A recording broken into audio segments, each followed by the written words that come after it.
સવારમાં ઉઠીને મારા હસબન્ડ માટે હું ટિફિન બનાવતી દૂધી અને ટમેટા અને ખાવા દઈએ, થોડીક સ્મેલ કરવા દઈએ.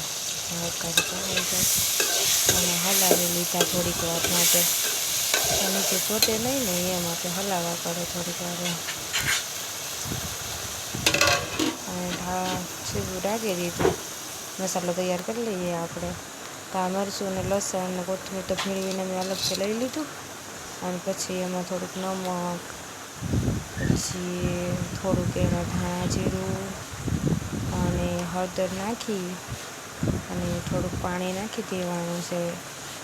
અને પછી થોડીક વાર એને મતલબમાં પલાળવા દેવાનું એટલે મિક્સ થઈ જાય, કેમ કે ઓલું લસણમાં ભીળવેલું હોય ને મરચું, તો એ થોડીક વારમાં પલ્લી ન જાય એમ. એટલે થોડીક વાર પાણી નાખીને રહેવા દેવું પડે. અને તો સરસ સ્વાદ પણ આવે શાકનો એમ. અને આ બાજુમાં છે ને નાના હોંડિયા છે, અમે એને ડોડી કહીએ. આ જો તૈયાર થઈ ગયું છે. હવે એનું ટિફિન ભરી લો, કેમ કે એને કામે જવાનો સમય થઈ ગયો છે. અમે મજૂરી કામ જ કરીએ છીએ, એટલે એને 8 વાગે ત્યાં નીકળવાનું હોય. એટલે અમારે એનું ટિફિન તૈયાર કરી દેવું પડે સવારમાં વહેલું. શાક ભરી દઉં એને.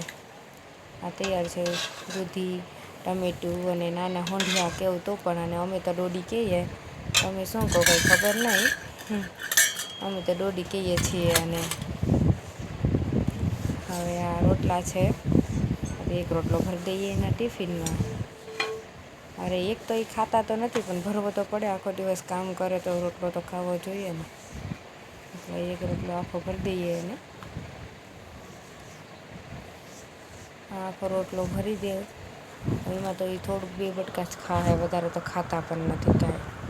હવે ત્યાં એ પાછું લાવશે સાંજે, તો કૂતરાને નાખશું, બીજું તો શું કરીએ. ટિફિન ભરાઈ ગયું છે હવે એનું તો. આમ તો ઓલમોસ્ટ ખાખડી નાખવાની હતી, એ તો ભૂલી જ ગઈ. તો અલગ તમારે લેવા જ આવી પડશે. આ જો ટિફિન એ ભરાઈ ગયો ને ખાખડીને બધું નાખી દીધું છે અને પેક કરી દો.